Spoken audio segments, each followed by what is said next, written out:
하늘이 찢어질 듯한 굉음과 함께 번쩍이는 섬광이 칠흑 같은 어둠을 단숨에 갈라놓았을 때 춘배는 자신이 보고 있는 광경이 현실인지 악몽인지 분간할 수가 없었다.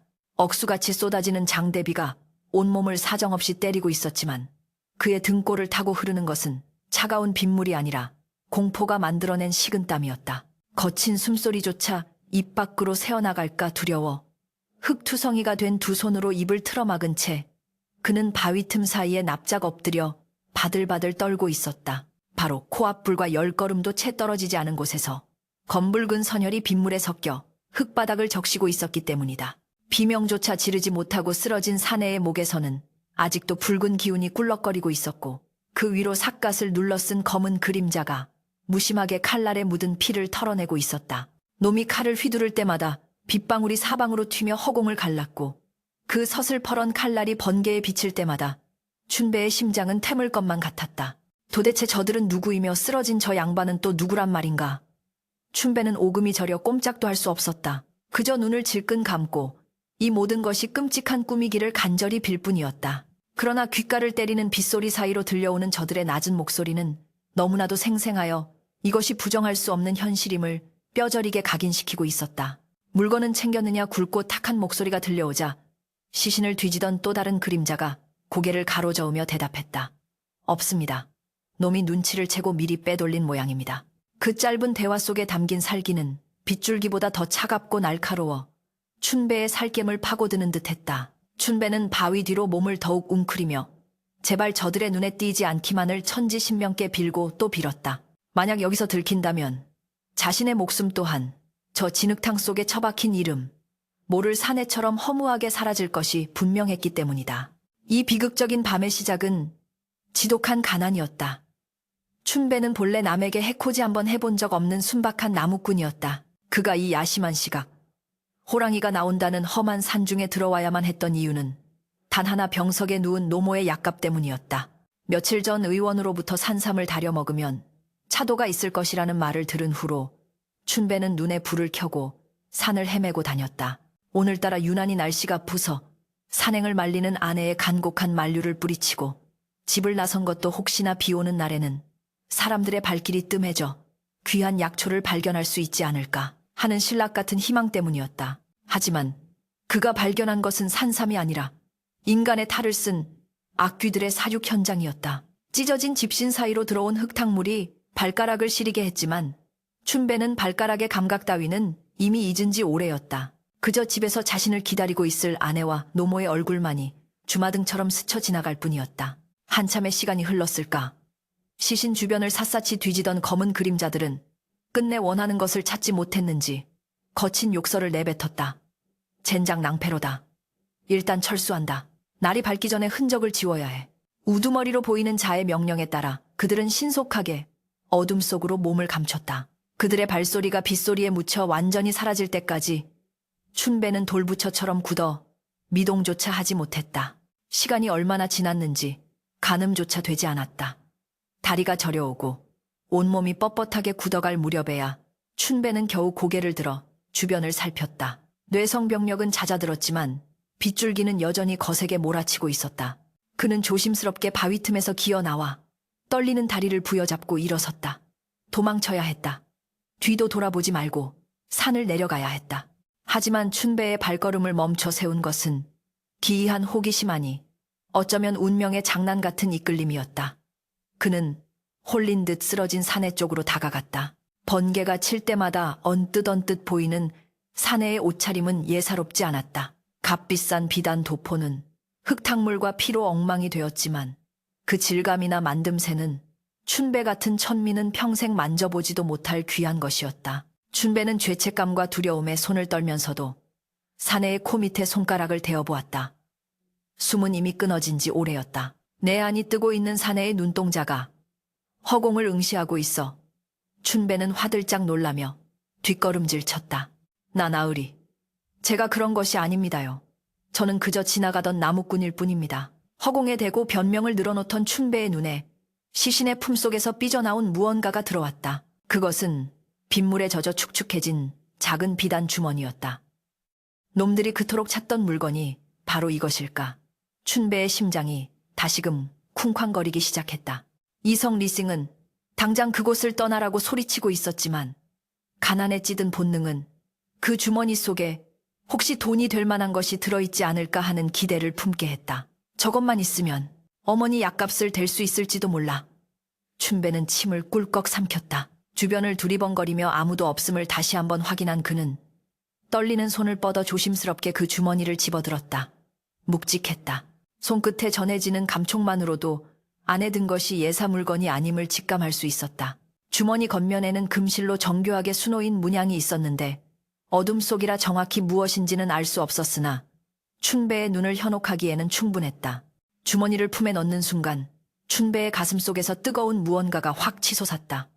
그것은 죄책감과 탐욕이 뒤섞인 기묘한 감정이었다.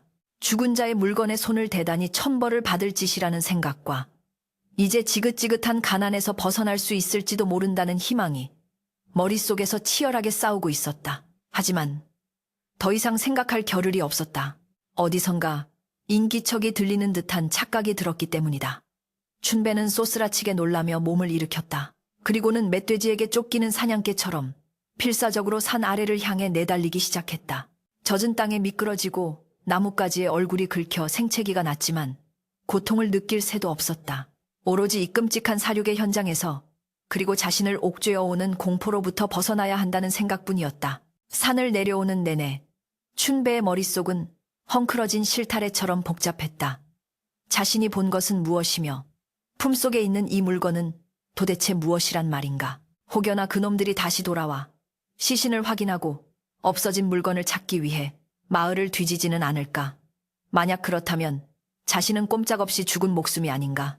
춘배는 자신의 어리석은 행동을 후회했다가도 품속에 느껴지는 주머니의 묵직한 무게감에 안도감을 느끼기도 했다. 비는 그칠 기미를 보이지 않았고 산길은 끝이 없는 듯 길게만 느껴졌다. 평소라면 눈 감고도 다닐 익숙한 길이었지만 오늘 밤은 마치 낯선 저승길을 걷는 듯 음산하고 두려웠다. 바람에 흔들리는 나뭇가지 그림자마저 마치 칼을 든 자객이 덤벼드는 것처럼 보여 몇 번이나 비명을 지를 뻔했다. 마침내 산기름에 자리 잡은 초가집에 희미한 불빛이 보였을 때 춘배는 다리가 풀려 그 자리에 주저앉고 말았다. 안도의 한숨이 터져나왔지만 동시에 걷잡을 수 없는 불안감이 밀려왔다. 이제 평범했던 나무꾼 박춘배의 삶은 끝났다. 오늘 밤 그가 산속에서 목격한 것과 주워온 물건이 그의 운명을 송두리째 바꿔놓을 것이라는 불길한 예감이 뇌리를 스쳤다. 그는 품속의 주머니를 더욱 꽉 움켜쥐었다. 차갑게 식은 빗물에 젖은 옷자락 속에서도 주머니만은 마치 살아있는 생명체처럼 뜨겁게 달아올라 그의 가슴을 태우고 있었다. 춘배는 떨리는 몸을 일으켜 집으로 향했다. 아내와 노모가 잠든 방 안의 평온함이 깨지지 않기를 간절히 바라면서도 자신이 가져온 이 불씨가 언젠가 이 집을 집어삼킬 거대한 화마가 될지도 모른다는 사실을 그는 직감적으로 알고 있었다. 살인문을 열고 들어서는 춘배의 몰골은 말이 아니었다. 온몸은 흙투성이에 물에 빠진 생쥐꼴이었고 얼굴은 공포로 인해 백지장처럼 하얗게 질려 있었다. 인기척의 잠에서 깬 아내가 부스스한 눈으로 방문을 열고 나왔다. 여보, 이제 오십니까? 비가 이렇게 쏟아지는데 어찌 이리 늦으셨소? 아니 꼴이 그게 뭡니까? 어디 다치기라도 하셨소? 걱정스런 아내의 목소리에 춘배는 아무 대답도 하지 못하고 그저 고개만 저었다. 아내의 따뜻한 손길이 닿자 참았던 긴장이 풀리며 왈칵 눈물이 쏟아질 것만 같았다. 하지만 그는 입을 꾹 다물었다. 자신이 본 것을, 자신이 가져온 것을 절대로 아내에게 말해서는 안 된다. 그것은 가족을 지키기 위한 가장의 마지막 본능이었다. 춘배는 서둘러 젖은 옷을 벗고 이불 속으로 파고들었지만 잠은 쉽게 오지 않을 것 같았다. 빗소리는 여전히 지붕을 때리고 있었고 눈을 감으면 어김없이 그 끔찍한 살해 현장이 생생하게 되살아났다. 칼날이 살을 파고드는 소리, 비명 없이 쓰러지던 사내의 모습, 그리고 살기 어린 자객들의 목소리. 춘배는 품속에 감춰둔 주머니를 꺼내 들었다. 방 안으로 새어 들어오는 희미한 달빛에 비친 주머니는 기이할 정도로 아름다운 자태를 뽐내고 있었다. 그는 떨리는 손으로 주머니의 끈을 풀었다. 과연 이 안에는 무엇이 들어있기에 사람의 목숨까지 앗아가려 했단 말인가. 춘배의 손끝이 주머니 안쪽의 내용물에 닿는 순간 밖에서 천둥 소리가 요란하게 울려 퍼지며 창호지 문을 하얗게 밝혔다. 그것은 마치 춘배가 열어서는 안 될 판도라의 상자를 열었음을 알리는 하늘의 경고와도 같았다. 폭풍우가 휩쓸고 지나간 다음 날 아침, 마을은 마치 거대한 짐승에게 짓밟힌 듯 처참한 몰골을 하고 있었다. 밤새 울어대던 천둥 소리는 태졌으나 대지는 여전히 진흙탕으로 질척거렸고 부러진 나뭇가지들이 여기저기 나뒹굴고 있었다. 춘배는 탄 눈으로 방문을 열고 마당으로 나섰다. 잠을 한숨도 이루지 못한 탓에 머리는 깨질 듯 지끈거렸고 속은 체한 듯 답답했다. 간밤에 품속에 숨겨온 그 저주받은 물건은 아궁이 옆 흙바닥 깊숙한 곳에 파묻어 두었다. 누군가 볼까 두려워 떨리는 손으로 흙을 덮고 그 위에 장작더미를 아무렇게나 쌓아 올렸던 기억이 생생했다. 그는 마당 한 구석에서 세수를 하며 차가운 물로 정신을 차리려 애썼지만 귓가에는 여전히 빗소리에 섞여 들리던 그 섬뜩한 칼소리가 환청처럼 맴돌고 있었다. 아내가 끓여온 묽은 죽 한 그릇조차 모래를 씹는 듯하여 목구멍으로 넘어가지 않았다. 춘배는 애써 태연한 척하며 지게를 짊어지려 했으나 다리에 힘이 풀려 그만 비틀거리고 말았다. 그때였다. 마을 어귀에서부터 요란한 말발굽 소리가 지축을 울리며 다가왔다. 평화롭던 산골 마을에 난데없는 굉음이 울려 퍼지자 마을 사람들은 겁에 질린 표정으로 하나둘씩 집 밖으로 나왔다. 춘배 역시 가슴이 철렁 내려앉는 것을 느끼며 살인문 틈으로 밖을 내다보았다. 흙탕물을 튀기며 달려온 것은 10여 명의 건장한 사내들이었다. 그들은 하나같이 험상부는 인상에 허리춤에는 시퍼런 환도를 차고 있었고 갓을 비스듬히 쓴 모양새가 관아의 포졸이라기보다는 사사로운 왈패무리에 가까워 보였다. 그들의 선두에는 눈가에 긴 칼자국이 난 흉악한 인상의 사내가 검은 말을 타고 거만하게 내려다보고 있었는데 그 눈빛이 마치 먹잇감을 찾는 독사처럼 매섭게 번들거렸다. 마을 촌장이 황급히 달려나와 머리를 조아리며 그들을 맞이했으나 칼자국 사내는 말에서 내리지도 않은 채 채찍으로 촌장의 어깨를 툭툭 치며 위압적인 목소리로 물었다. 이 마을에 낯선 놈이 숨어들지 않았느냐? 혹은 간밤에 수상한 낌새를 본 자가 없느냐 말이다. 춘배는 심장이 댔는 것만 같았다. 저들은 분명 어젯밤 산속에서 마주쳤던 그 살수들이었다. 놈들이 벌써 여기까지 추적해왔다는 사실에 춘배는 오금이 저려 서 있을 수가 없었다. 촌장은 겁에 질려 파랗게 질린 얼굴로 손을 비비며 읍소했다. 나으리 이 마을은 워낙 외진 곳이라 낯선 이의 발길이 끊긴 지 오래입니다요. 간밤에는 비가 억수같이 쏟아져 개미 새끼 한 마리 얼씬하지 않았습니다. 그러나 칼자국 사내는 촌장의 말을 믿지 않는 듯 코웃음을 쳤다. 흥시치미를 떼시겠다. 우리 대감마님께서 아끼시는 귀한 물건을 훔쳐 달아난 도적놈이 이 근방으로 숨어들었다는 첩보가 있다. 만약 그놈을 숨겨주거나 물건을 감추고 있는 자가 있다면 내 놈들이 이 마을을 쑥대밭으로 만들어버릴 것이니 그리 알아라. 그의 호통 소리에 마을 사람들은 숨소리조차 내지 못하고 고개를 숙였다. 춘배는 식은땀이 비오듯 흐르는 것을 느끼며 뒤로 물러섰다. 저들이 찾는 것은 도적이 아니라 바로 자신이 훔쳐온 그 비단 주머니였다. 사내들은 말에서 내려 마을을 샅샅이 뒤지기 시작했다. 그들은 흙발로 남의 집 마루에 성큼성큼 올라가 장독대를 깨뜨리고 이불 보따리를 마당에 내동댕이 치며 행패를 부렸다. 아이들의 울음소리와 여인들의 비명소리가 마을 곳곳에서 터져나왔지만 누구 하나 감히 그들에게 항의하지 못했다. 그것은 단순한 수색이 아니라 명백한 약탈이자 폭력이었다. 춘배는 방 안 구석에 웅크리고 앉아 병석에 누운 노모의 손을 꼭 잡았다. 노모는 바깥의 소란에 놀라 쿨럭거리며 기침을 토해냈고 아내는 불안한 눈빛으로 춘배를 바라보며 입술을 깨물었다. 여보, 대체 무슨 일입니까? 저들이 왜 저렇게 난동을 부리는 겁니까?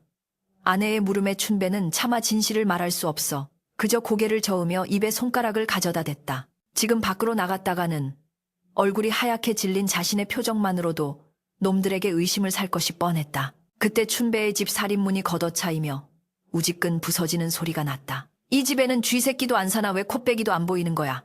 거친 목소리와 함께 두어 명의 사내들이 마당으로 들이닥쳤다. 춘배는 화들짝 놀라 몸을 일으켜 방문을 열었다. 놈들은 마당에 쌓아둔 장작더미를 발로 차 무너뜨리고 있었다. 아궁이 옆 바로 그곳에 주머니를 숨겨두었는데 춘배의 눈이 공포로 크게 확장되었다. 만약 저들이 장작을 다 치우고 바닥을 파헤친다면 모든 것이 끝장이었다.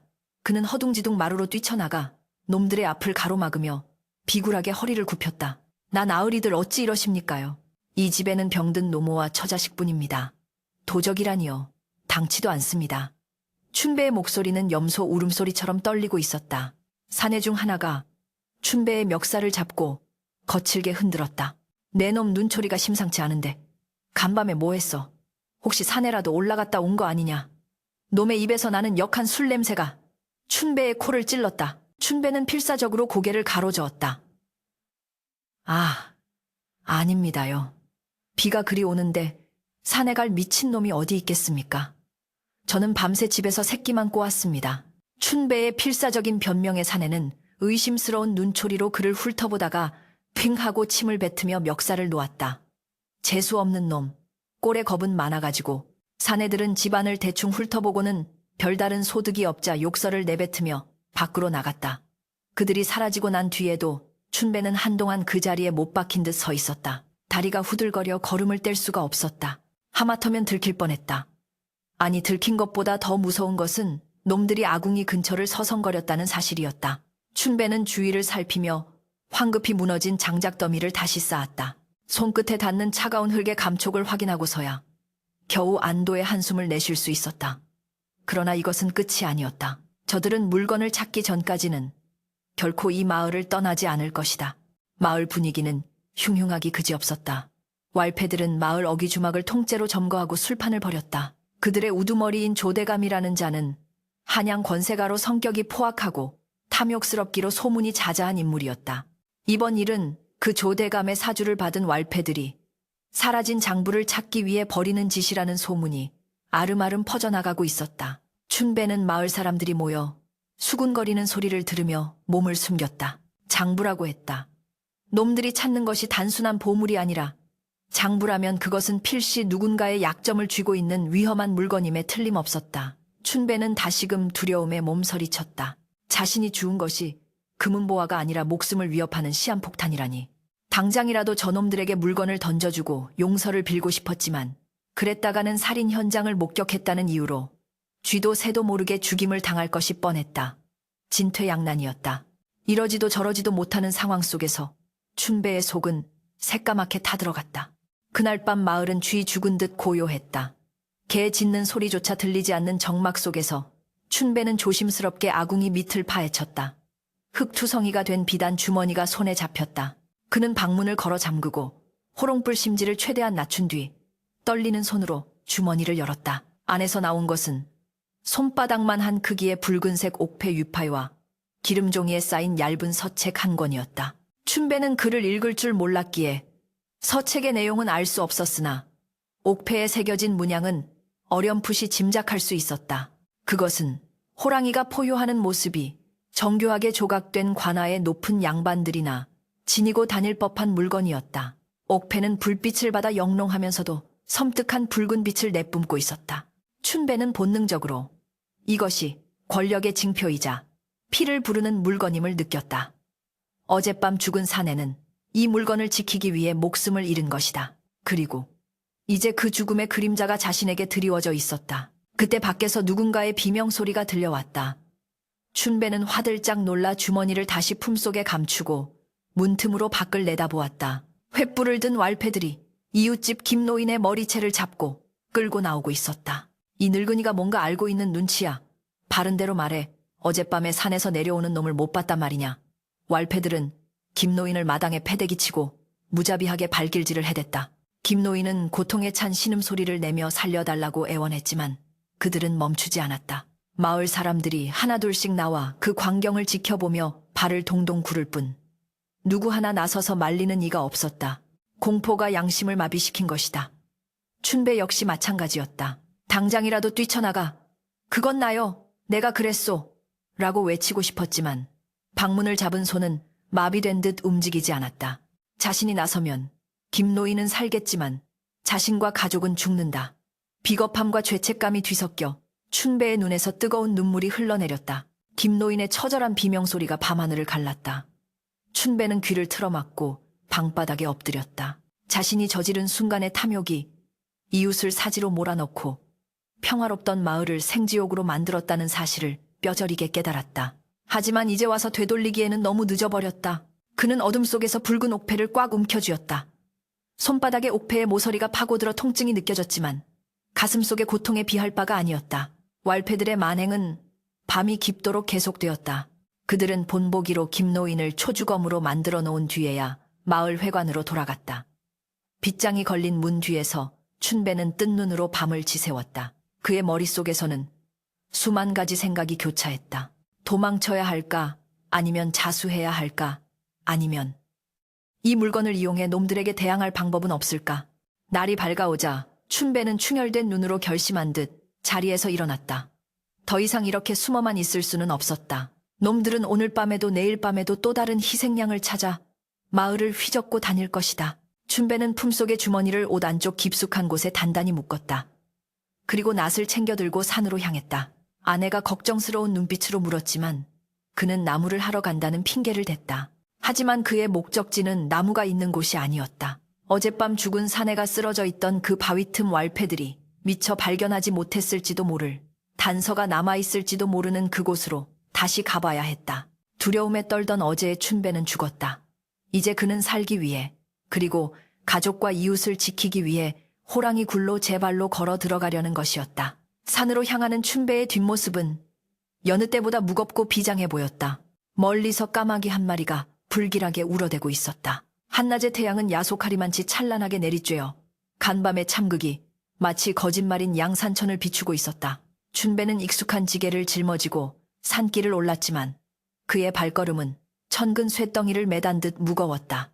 평소라면 다람쥐처럼 날쌔게 오르내리던 비탈길이었으나 오늘은 한 걸음 한 걸음이 살얼음판을 걷는 듯 조심스러웠다. 산새들의 지저귀는 소리조차 춘배의 귀에는 경고의 비명처럼 들렸고 바람에 스치우는 풀잎 소리는 숨어있는 자객의 칼날 소리 같아 자꾸만 뒤를 힐끔거리게 만들었다. 그는 어젯밤 사내가 죽어있던 그 바위 틈에 도착했다. 빗물에 씻겨 내려간 탓인지 핏자국은 희미해졌지만 그 비릿한 죽음의 냄새는 여전히 춘배의 코끝을 맴돌고 있었다. 그는 주위를 경계하며 바위 뒤에 몸을 숨기고 품속 깊이 감춰두었던 비단 주머니를 다시 꺼내 들었다. 대낮의 밝은 햇살 아래서 본 붉은 옥패는 더욱 기이한 핏빛을 띠며 영롱하게 빛나고 있었다. 춘배는 떨리는 손으로 기름종이에 쌓인 서책을 펼쳤다. 까막눈인 그에게 그 안에 적힌 검은 글씨들은 그저 어지러운 지렁이 그림에 불과했다. 하지만 서책의 첫 장에 찍힌 붉은 도장, 그 안에 새겨진 문양만은 어디선가 본 듯한 기억이 뇌리를 스쳤다. 세계의 삼봉우리와 그 위를 떠다니는 구름. 그것은 언젠가 읍내 장터에서 보았던 관찰사, 행차 깃발에 그려져 있던 문양과 흡사했다. 아니, 그보다 더 위엄있고 엄중한 기운이 서려 있었다. 춘배의 등골이 오싹해졌다. 이것은 단순한 장부가 아니었다. 필시 나라의 높은 분들과 관련된 감히 천한 나무꾼 따위가 손에 쥐어서는 안 될 금단의 물건임이 분명했다. 이걸 어쩐다. 이걸 가지고 있다가는 우리 식구 모두 제명에 못 죽을 것인데. 춘배는 혼잣말을 중얼거리며 옥패를 만지작거렸다. 차가운 옥의 감촉이 손바닥을 파고들어 심장까지 얼어붙게 만드는 듯했다. 그는 충동적으로 자리에서 일어났다. 이 불길한 물건을 당장 없애버려야겠다는 생각이 머릿속을 지배했다. 춘배는 바위 틈을 빠져나와 산 아래 깊은 계곡, 용추폭포가 있는 곳으로 향했다. 깎아지른 듯한 절벽 아래로 시퍼런 물이 소용돌이치며 떨어지는 그곳에 던져버리면 영원히 찾을 수 없을 것이었다. 폭포 소리가 천둥처럼 울려 퍼지는 절벽 끝에 선 춘배는 주머니를 쥔 손을 허공으로 뻗었다. 손가락 하나만 펴면 모든 것이 끝난다. 이 물건만 사라지면 놈들도 더 이상 마을을 뒤지지 않을 것이고 자신도 다시 예전의 평범한 나무꾼으로 돌아갈 수 있을 것이다. 하지만 춘배의 손은 허공에서 멈칫했다. 만약 내가 이걸 버렸는데도 놈들이 믿지 않는다면, 물건을 내놓으라며 아내와 어머니를 해친다면, 끔찍한 상상이 그의 발목을 잡았다. 게다가 억울하게 죽은 그 사내의 우탄 눈동자가 자꾸만 눈앞에 아른거려 차마 손을 놓을 수가 없었다. 그때 산바람을 타고 희미한 비명소리가 들려왔다. 폭포 소리에 묻혀 잘 들리지 않았지만 그것은 분명 사람의 절박한 외침이었다. 춘배는 쏘스라치게 놀라 주머니를 다시 품에 넣고 산길을 되짚어 내려가기 시작했다. 마을 어귀에 다다랐을 때 그의 눈앞에 펼쳐진 광경은 지옥도 그 자체였다. 왈패들이 마을 공터에 멍석을 깔고 한 사내를 꿇어 앉혀놓고 있었는데 그는 바로 춘배의 중마고우인 석구였다. 석구는 온몸이 피투성이가 된 채 밧줄에 묶여 있었고 놈들의 우두머리인 칼자국 사내가 시퍼런 작두를 들이대며 위협하고 있었다. 이놈이 어젯밤 산에서 내려오는 것을 보았다는 증언이 있다. 내 놈이 물건을 숨겼지. 바른 대로 말하지 않으면 이 손목을 잘라버리겠다. 석구는 억울함에 목이 터져라 절규했다. 아닙니다. 저는 정말 모릅니다요. 춘배 놈이라면 모를까. 저는 산 근처에도 안 갔습니다. 공포에 질린 석구가 무심결에 춘배의 이름을 내뱉는 순간 춘배의 심장은 쿵 하고 내려앉았다. 숨어서 지켜보던 춘배는 다리가 풀려 주저앉을 뻔했다. 친구가 자신을 팔아넘겼다는 배신감보다 자신의 비겁함 때문에 죄 없는 친구가 팔 하나를 잃게 생겼다는 죄책감이 가슴을 후벼 팠다. 마을 사람들은 공포에 질려 입도 번긋 못하고 벌벌 떨고만 있었다. 칼자국 사내가 잔인한 미소를 지으며 작두날을 들어 올렸다. 좋아. 춘배라는 놈이 범인이라 이거지. 그럼 내 놈 손목 하나를 먼저 자르고 그 춘배라는 놈을 잡아와야겠구나. 쇠붙이가 부딪히는 섬뜩한 소리와 함께 작두가 내려오려는 찰나 춘배의 내면에서 무언가가 끊어지는 소리가 났다. 더 이상 숨을 곳은 없었다. 도망친다고 해결될 일이 아니었다. 이대로 있다가는 석구도 죽고 자신도 죽고 결국엔 온 마을이 피바다가 될 것이다. 춘배는 입술을 꽉 깨물어 피가 배어나올 정도로 힘을 주었다. 공포가 극에 달하자 오히려 머릿속이 차갑게 식으며 명료해지는 기이한 현상이 일어났다. 춘배는 덤불 속에서 기어나와 마을 뒷길로 내달렸다. 그가 향한 곳은 집이 아니었다. 마을 외딴 곳 쓰러져가는 초가집에 살고 있는 미치광이 최 씨의 집이었다. 최 씨는 온종일 술에 취해 헛소리를 해대는 주정뱅이로 통했지만 마을 어른들 사이에서는 그가 과거에 한양에서 꽤나 높은 벼슬을 지냈던 선비였다는 소문이 돌고 있었다. 지푸라기라도 잡는 심정으로 춘배는 최 씨의 방문을 벌컥 열어젖혔다. 방 안에는 퀴퀴한 술 냄새와 곰팡이 냄새가 진동했고 최 씨는 대낮부터 술병을 껴안고 코를 골고 있었다. 춘배는 다급하게 최 씨를 흔들어 깨웠다. 어르신 일어나 보십시오. 제발 좀 일어나 보시란 말입니다. 춘배의 절박한 외침에 최 씨가 부스스 눈을 떴다. 누구냐? 내 술병을 건드리는 놈은 염라대왕이라도 용서치 않. 헉, 최 씨의 눈이 휘둥그레졌다. 춘배가 품속에서 꺼내놓은 붉은 옥패와 서책을 본 순간 그의 흐리멍덩하던 눈빛이 순식간에 매섭게 변했다. 그는 떨리는 손으로 옥패를 집어들고 요모조모 살피더니 신음하듯 내뱉었다. 이건 마패 마파이가 아니냐? 그것도 암행어사만이 지닐 수 있는 산마패. 그리고 이 붉은 옥은 최 씨는 서책을 펼쳐 빠르게 훑어내려갔다. 그의 얼굴이 경악으로 일그러졌다. 세상에. 이건 조대감이 사병을 기르고 뇌물을 바친 장부로구나. 영모의 증거야. 내 놈, 이걸 어디서 났느냐. 최 씨의 물음에 춘배는 무릎을 꿇고 엎드려 어젯밤의 일을 낱낱이 고했다. 이야기를 듣는 내내 최 씨의 표정은 수시로 변했다. 공포, 분노, 그리고 체념이 뒤섞인 복잡한 표정이었다. 어르신 저놈들이 지금 제 친구 손목을 자르려 합니다. 이 물건이 뭔지는 모르겠지만 이게 있으면 놈들을 막을 수 있지 않습니까? 춘배가 울먹이며 매달렸다. 최 씨는 긴 한숨을 내쉬며 술병을 옆으로 치웠다. 이건 양날의 검이다. 잘 쓰면 놈들의 목을 칠 수 있지만 잘못 쓰면 내 놈뿐만 아니라 삼족이 멸할 것이다. 최 씨는 잠시 생각에 잠기더니 결연한 눈빛으로 춘배를 바라봤다. 하지만 지금 상황에서는 다른 방법이 없구나. 이 물건의 주인인 암행어사가 근처 고을에 와 있다는 소문을 들었다. 아마도 죽은 사내는 그 어사또에게 이 증거를 전달하려던 전령이었을 게다. 최 씨는 낡은 붓을 들어 종이에 무언가를 급히 써내려갔다. 이 서찰과 물건을 가지고 옆 고을 관하로 가라. 하지만 큰 길로 가면 놈들에게 잡힐 것이다. 네가 나무꾼이니 산길은 누구보다 잘 알 것 아니냐. 춘배는 최 씨가 건네주는 서찰과 물건을 받아들었다. 손이 부들부들 떨렸다. 옆 고을까지는 꼬박 반나절이 걸리는 거리였다. 게다가 산길은 험하고 놈들의 감시망을 뚫고 지나가야 했다. 하지만 춘배의 머릿속에는 피투성이가 된 석구의 얼굴과 공포에 질린 아내와 노모의 모습이 떠올랐다. 더 이상 물러설 곳은 없었다. 그는 눈물을 닦아내고 결연히 고개를 끄덕였다. 가겠습니다. 죽는 한이 있어도 반드시 어사또에게 전하겠습니다. 춘배가 방을 나서려 할 때 최 씨가 그의 옷자락을 잡았다. 명심해라. 놈들은 냄새를 맡는 사냥개들이다. 네가 마을을 빠져나가는 순간부터 추격이 시작될 것이다. 잡히면 끝이다. 절대 뒤를 돌아보지 마라. 춘배는 비장한 표정으로 최 씨에게 큰절을 올리고 어둠이 내리기 시작한 밖으로 나섰다. 마을 공터에서는 여전히 왈패들의 고함 소리와 석구의 신음소리가 들려오고 있었다. 춘배는 마을을 우회하여 뒷산으로 향하는 샛길로 접어들었다. 가시덤불이 우거져 사람의 발길이 닿지 않는 험한 길이었다. 그는 낫으로 덤불을 헤치며 나아갔다. 가시에 찔려 팔다리에 피가 맺혔지만 아픔 따위는 느껴지지 않았다. 오직 살려야 한다는 일념, 그리고 놈들의 죄상을 밝혀 억울함을 풀어야 한다는 뜨거운 정의감이 가슴 속에서 타오르고 있었다. 어둠이 짙게 깔린 산속은 적막강산이었지만 춘배의 귀에는 자신의 거친 숨소리와 쿵쾅거리는 심장 박동 소리만이 천둥처럼 울려 퍼졌다. 이제 시작이었다. 단순한 나무꾼 박춘배가 아닌 거대한 악에 맞서는 한 인간으로서의 처절한 싸움이 막을 올린 것이다. 그때 멀리서 횃불의 무리가 산 쪽으로 이동하는 불빛이 보였다. 놈들이 눈치를 챈 것일까? 아니면 또 다른 수색조를 보낸 것일까?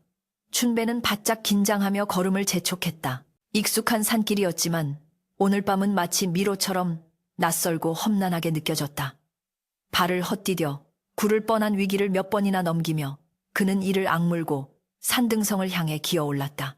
저 고개만 넘으면 옆 고을로 이어지는 지름길이 나온다. 춘배는 하늘을 올려다보았다. 구름 사이로 희미하게 빛나는 달이 마치 그의 앞길을 비추듯 서서히 모습을 드러내고 있었다. 기다려라 이놈들! 내 반드시 내 놈들의 죄를 세상에 까발리고 말 테다.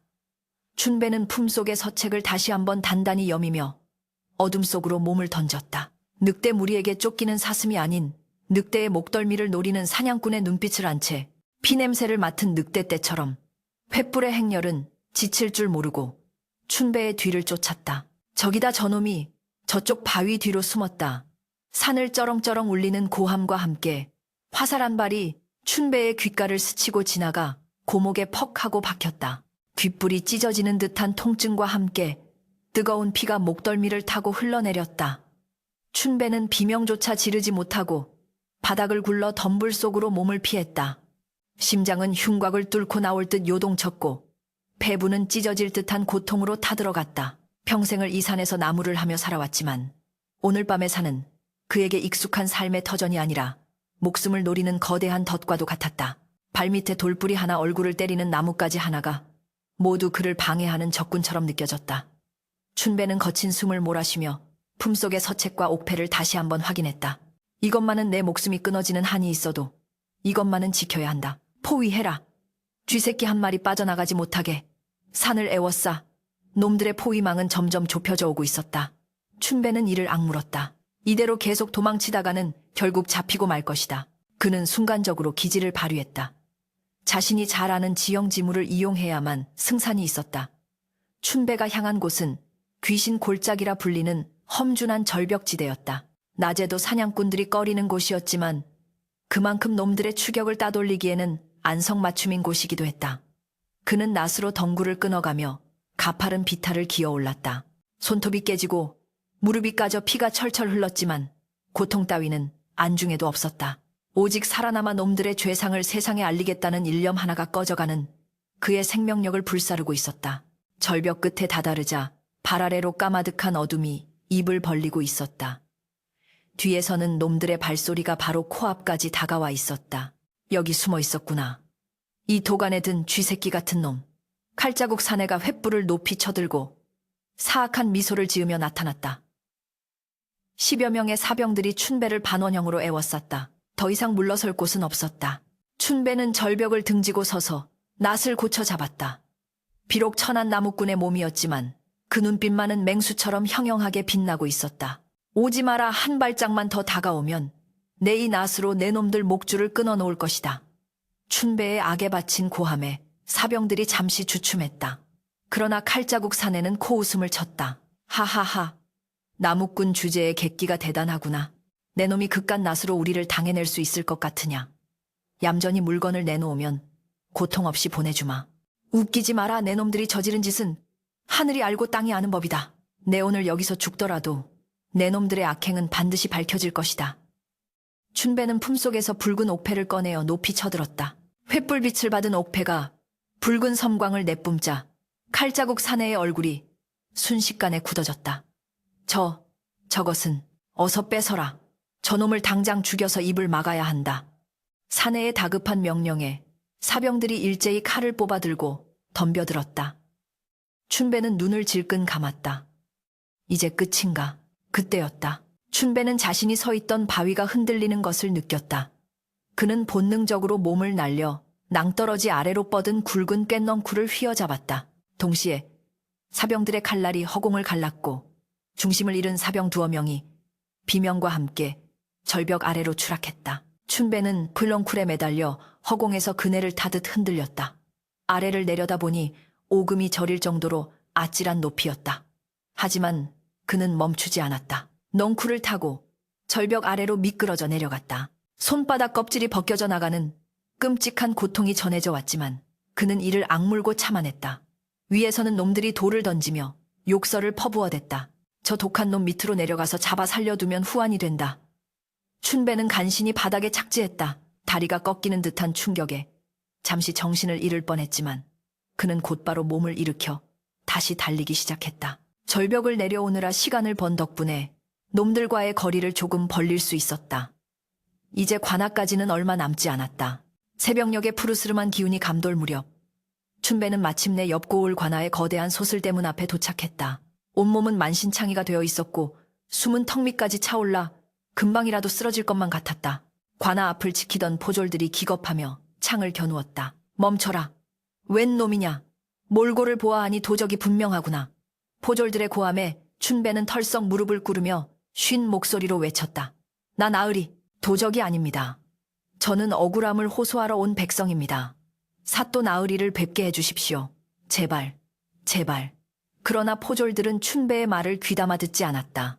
이 새벽에 무슨 헛소리냐. 썩 물러가지 않으면 곤장을 칠 것이다. 그들은 창자루로 춘배를 밀쳐내려 했다. 그 순간 뒤쪽에서 말발굽 소리가 요란하게 들려왔다. 칼자국 사내와 그 일당들이 기어이 쫓아온 것이다. 놈들은 말에서 뛰어내리며 포졸들에게 소리쳤다. 이놈을 잡으시오. 우리 대감마님의 귀한 물건을 훔쳐 달아난 흉악한 도적놈이요. 우리가 잡아가겠소. 포졸들은 왈패들의 위세에 눌려 슬그머니 길을 터주려 했다. 춘배는 절망적인 심정으로 땅을 치며 울부짖었다. 아니요. 저놈들이야말로 살인자여. 역모를 꾸미는 역적의 무리란 말이요. 춘배의 처절한 외침에 관아 앞은 순식간에 아수라장이 되었다. 칼자국 사내는 눈을 부라리며 칼을 뽑아들고 춘배에게 다가갔다. 이 미친놈이 끝까지 발악을 하는구나. 내 오늘 내 놈의 혀를 뽑아주마. 서슬퍼런 칼날이 춘배의 목을 향해 날아오는 절체절명의 순간 관아의 대문이 활짝 열리며 우렁찬 목소리가 터져나왔다. 멈추어라. 관아 앞에서 이 무슨 해괴한 짓들이냐. 등장한 인물은 위험 있는 관복을 입은 사또였다. 그러나 그의 뒤에는 더욱 놀라운 인물이 서 있었다. 낡은 갓을 쓰고 허름한 도포를 걸쳤지만 그 눈빛만은 범접할 수 없는 기운을 뿜어내는 한 선비. 그는 바로 춘배가 마을에서 만났던 미치광이 최 씨가 언급했던 암행어사 박문수였다. 칼자국 사내는 멈칫하며 사또에게 읍소했다. 사또 나으리 이놈은 흉악무도한 도적입니다. 저희가 처리할 테니 못 본 척 해주십시오. 그는 품속에서 묵직한 돈주머니를 꺼내어 사또의 눈앞에 흔들어 보였다. 뇌물이었다. 하지만 사또는 돈주머니를 거들떠보지도 않았다. 오히려 그 뒤에 서 있던 허름한 선비가 앞으로 나서며 차가운 미소를 지었다. 도적이라. 내가 보기에는 내 놈들이 도적 때보다 더한 역적들로 보이는데 어찌 생각하느냐. 선비의 당돌한 말에 칼자국 사내는 안색을 붉히며 소리쳤다. 내 이놈 어디서 굴러먹던 개뼈다귀 같은 놈이. 감히 그러자 선비는 품속에서 무언가를 꺼내어 높이 치켜들었다. 아침 햇살을 받아 눈부시게 빛나는 그것은 5마리의 말이 새겨진 마패마파였다. 암행어사 출두야. 선비의 우렁찬 호령과 함께 잠복해 있던 역졸들이 사방에서 쏟아져 나왔다. 암행어사 출두야. 역적들을 포박하라. 관아 앞은 순식간에 뒤집어졌다. 칼자국 사내와 왈패들은 혼비백산하여 도망치려 했으나 이미 포위망은 완벽했다. 그들은 굴비 엮이듯 줄줄이 포박되어 무릎을 꿇었다. 춘배는 멍하니 그 광경을 바라보았다. 다리에 힘이 풀려 일어설 수조차 없었다. 어사 박문수는 천천히 춘배에게 다가왔다. 그리고는 흙투성이가 된 춘배의 손을 따뜻하게 잡아 일으켜 세웠다. 자네가 고생이 많았네. 그 물건을 이리 주게나. 춘배는 떨리는 손으로 품속의 비단 주머니를 꺼내어 어사에게 바쳤다. 어사는 주머니에서 서책과 붉은 옥패를 꺼내어 확인한 뒤 서슬퍼런 눈빛으로 포박된 칼자국 사내와 그 일당들을 내려다보았다. 이 옥패는 영모를 꾀하는 자들의 비밀 결사를 상징하는 증표요. 이 장부는 조대감이 그동안 빼돌린 군자금과 사병 명부가 적힌 결정적 증거다. 내 놈들이 감히 하늘을 속이고 영모를 꾀하다니 능지처참을 당해도 쌀 것이다. 어사의 호통의 왈패들은 사시나무 떨듯 떨며 고개를 들지 못했다. 춘배는 그제야 긴장이 풀리며 주저앉고 말았다. 눈에서 하염없이 눈물이 흘러내렸다. 죽을 고비를 넘기며 지켜낸 이 작은 물건이 거대한 악을 심판하는 칼이 되는 순간이었다. 나으리, 제 친구 석구를 살려주십시오. 그리고 우리 마을 사람들, 그 불쌍한 사람들을 구해주십시오. 춘배의 애원 섞인 목소리에 어사는 춘배의 어깨를 토닥이며 고개를 끄덕였다. 걱정 말게. 이미 자네의 마을로 별동대를 급파했네. 지금쯤이면 자네 친구와 마을 사람들도 모두 무사할 걸세. 어사의 따뜻한 말 한마디에 춘배는 땅바닥에 얼굴을 묻고 오열했다. 그것은 기쁨의 눈물이자 지난밤 겪었던 끔찍한 공포와 서름을 씻어내리는 정화의 눈물이었다. 어사는 즉시 사또에게 명하여 조대감의 집을 압수수색하고 그 일당을 모조리 잡아들이도록 했다. 관아마당에는 죄인들이 줄을 지어 끌려왔고 백성들은 그 광경을 보며 환호성을 질렀다. 춘배는 멍투성이가 된 몸을 이끌고 그 광경을 지켜보았다. 어젯밤까지만 해도 자신을 죽이려 들었던 저 위세등등하던 자들이 이제는 죄인의 신세가 되어 고개를 숙이고 있는 모습이 마치 꿈만 같았다. 그는 하늘을 올려다보았다. 먹구름이 물러가고 맑고 푸른 하늘이 드러나고 있었다. 마치 춘배가 밝혀낸 진실처럼 세상은 다시 환한 빛으로 가득 차오르고 있었다. 하지만 아직 끝난 것은 아니었다. 몸통인 조대감이 남아있었다. 어사는 증거물을 챙기며 춘배에게 말했다. 자네의 용기가 아니었다면 나라가 큰 혼란에 빠질 뻔했네. 자네는 이 나라를 구한 영웅일세. 나와 함께 한양으로 가서 임금님께 이 사실을 고하고 조대감의 죄를 낱낱이 밝혀주게나. 춘배는 당황하여 손사래를 쳤다. 당치도 않습니다. 나으리, 저는 그저 나무꾼일 뿐입니다. 그저 식구들과 평범하게 살고 싶을 뿐입니다. 춘배의 소박한 대답에 어사는 빙그레 웃으며 말했다. 그렇다면 더욱 가야 하네. 백성이 편안하게 살 수 있는 세상을 만드는 것이 나의 임무이자 자네가 한 일의 대가니까. 그날 오후 춘배는 어사의 행렬과 함께 마을로 돌아왔다. 마을 어귀에는 석구와 아내 그리고 노모가 눈물바람으로 그를 기다리고 있었다. 여보 춘배야. 가족들의 품에 안기자. 춘배는 비로소 자신이 살아 돌아왔음을 실감했다. 석구는 붕대를 감은 팔로 춘배의 등을 두드리며 울먹였다. 미안하다 춘배야. 내가 못난 놈이라 너를. 춘배는 친구의 말을 막으며 고개를 저었다. 아닐세. 자네가 무사해서 정말 다행이야. 그거면 됐네. 마을 사람들은 춘배를 둘러싸고 환호하며 그를 영웅처럼 맞이했다. 하지만 춘배의 마음 한구석에는 여전히 무거운 돌덩이가 얹혀있는 듯했다. 조대감, 그 모든 악의 원흉이 아직 심판받지 않았기 때문이었다. 이제 춘배에게는 마지막 임무가 남아있었다. 바로 한양으로 올라가 임금 앞에서 진실을 증언하는 것. 그것이 그가 시작한 이 운명의 소용돌이를 끝맺는 유일한 길이었다. 한양의 구중궁궐 조종균국은 춘배가 평생 보아온 그 어떤 산봉우리보다 높았고 그 어떤 짐승의 굴보다 깊고 엄숙했다.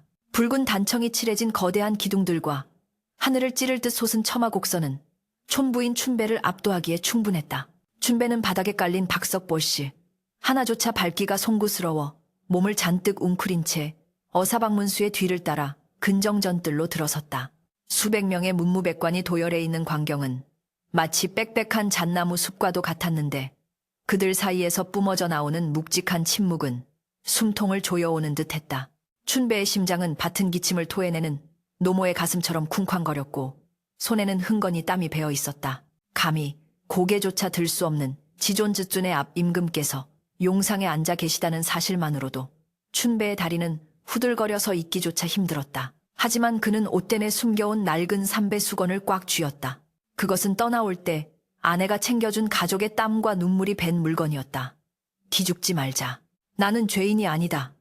나는 진실을 말하러 온 것이다. 죄인 조말생을 대령하라. 내관의 날카로운 외침이 정적을 깨뜨렸다. 곧이어 포승줄에 묶인 조대감이 형틀에 묶인 채 끌려 나왔다. 며칠 전만 해도 호랑이 가죽을 깔고 앉아 천하를 호령하던 그 위세는 온데간데 없고 산발이 된 머리에 흙투성이가 된 죄수복을 입은 꼴이 영락없는 패잔병이었다. 그러나 그의 눈빛만은 여전히 도끼를 품고 번들거렸다. 임금의 불호령이 떨어졌다. 조말생 내 놈이 사사로이 병사를 기르고 군자금을 빼돌려 역모를 꾀했다는 것이 사실이냐. 조대감은 억울하다는 듯 바닥에 머리를 뚫으며 읍소했다. 전하 억울하옵니다. 이는 모두 저를 시기하는 정적들의 모함이옵니다. 소신은 오직 주상 전하를 위해 충성을 다했을 뿐이옵니다. 뻔뻔스러운 거짓말에 춘배는 기가 차서 입이 다물어지지 않았다. 피를 토하듯 절규하던 김노인과 손목이 잘릴 뻔한 석구의 얼굴이 떠올라 주먹이 부르르 떨렸다. 그때 어사 박문수가 앞으로 나서며 춘배를 가리켰다. 전하, 여기 그 모든 참상을 목격하고 증거를 지켜낸 산증인이 있사옵니다. 임금의 시선이 춘배에게 꽂혔다. 그 시선은 태양처럼 뜨거우면서도 깊은 연못처럼 고요했다. 네가 그 나무꾼이냐?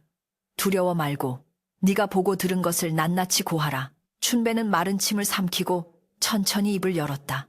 처음에는 목소리가 기어 들어가는 듯 작았으나 빗속에서 죽어가던 사내와 왈패들의 칼날을 떠올리자 점차 목소리에 힘이 실리기 시작했다. 소소이는 그저 하루 벌어 하루 먹고 사는 천한 나무꾼이옵니다. 하오나 그날 밤 산속에서 보았습니다. 이자의 수하들이 무고한 사람을 칼로 베고 그 시신을 짐승처럼 다루는 것을 보았습니다. 그리고 춘배는 품속에서 주워온 붉은 옥패와 장부를 꺼내어 떨리는 손으로 바쳤다. 이것이 그 죽은 양반이 목숨과 맞바꾸며 지키려던 것이옵니다. 조대감은 춘배가 내미는 물건을 보자마자 사색이 되어 발작하듯 소리쳤다. 저 천한 놈이 어디서 훔친 물건을 가지고 와서 감히 대감인 나를 모함하는 것이냐. 여봐라, 저놈의 주리를 틀어라. 그러나 이미 승패는 결정나 있었다. 임금은 장부를 펼쳐보시고는 옥패를 들어 조대감의 눈앞에 던지셨다. 쨍그랑하는 맑은 소리와 함께 옥패가 바닥을 구르자 조대감의 마지막 희망도 산산조각이 났다. 네 이놈, 이 장부에 내 놈의 도장이 찍혀 있고 사병들의 명단이 적나라하게 적혀 있거늘 아직도 오리발을 내미느냐. 내 놈의 탐욕이 하늘을 찌르고 백성의 고혈을 빨아먹었으니 너를 결코 용서치 않을 것이다. 임금의 진노에 조대감은 더 이상 변명하지 못하고 고개를 떨구었다. 곧이어 저 역적놈을 당장 하옥하고 국문하여 죄상을 낱낱이 밝혀라 라는 추상 같은 명령이 떨어졌다. 조대감이 질질 끌려나가며 지르는 비명소리가 춘배의 귓가에서 멀어져 갔다. 10년 묵은 체증이 내려가는 듯했다. 모든 재판이 끝나고 임금은 춘배를 다시 불렀다. 박춘배라 하였느냐. 내 용기가 아니었으면 과인은 간신배에게 눈이 멀어 나라를 위태롭게 할 뻔하였다. 내 공이 지대하니 과인이 너에게 큰 상을 내리고자 한다. 원하는 것이 있으면 무엇이든 말해보라. 금은 보화를 주랴. 아니면 고을의 수령 자리를 주랴. 조정의 대신들이 술렁거렸다. 일개 나무꾼이 하루아침에 부귀영화를 누릴 기회였다. 춘배는 잠시 눈을 감았다. 금은 보화가 있으면 평생 일하지 않고도 떵떵거릴 수 있을 것이다. 벼슬을 얻으면 누구도 자신을 무시하지 못할 것이다. 탐욕의 불씨가 잠시 가슴을 스쳤지만 춘배는 곧 고개를 가로저었다. 그 화려한 비단 주머니가 불러온 피바람을 그 탐욕의 끝이 얼마나 비참한지를 똑똑히 보았기 때문이었다. 그는 무릎을 꿇고 이마를 바닥에 대며 말했다. 전하, 황공하옵니다. 하오나 소인은 그저 흙 파먹고 사는 무지렁이 백성이옵니다. 금은보화는 도둑을 부르고 높은 벼슬은 시기를 부르니 제게는 과분한 것들이옵니다. 춘배의 말에 임금은 의아한 듯 물었다. 허면 아무것도 원하지 않는단 말이냐? 춘배는 고개를 들어 임금을 똑바로 바라보았다. 그의 눈망울은 산속의 옹달샘처럼 맑고 깊었다. 소인의 소원은 단 2가지뿐이옵니다. 하나는 병석에 누운 노모를 살릴 귀한 약재를 내려주시는 것이고 다른 하나는 왈패들의 행패로 쑥대밭이 된 저희 마을 사람들에게 3년 동안 세금을 면해 주시는 것이옵니다. 그리만 해주신다면 소인은 더 바랄 것이 없겠사옵니다. 장내에 깊은 침묵이 흘렀다. 대신들은 서로의 얼굴을 쳐다보며 수군거렸고 어사 박문수는 흐뭇한 미소를 지으며 고개를 끄덕였다. 임금은 한동안 춘배를 물끄러미 바라보다가 이내 파한대소 포간다셔 하며 무릎을 쳤다. 장하도다. 진정 훌륭한 백성이로다. 내 마음이 비단결보다 곱고 옥보다 맑구나. 내 너의 청을 모두 들어주겠다.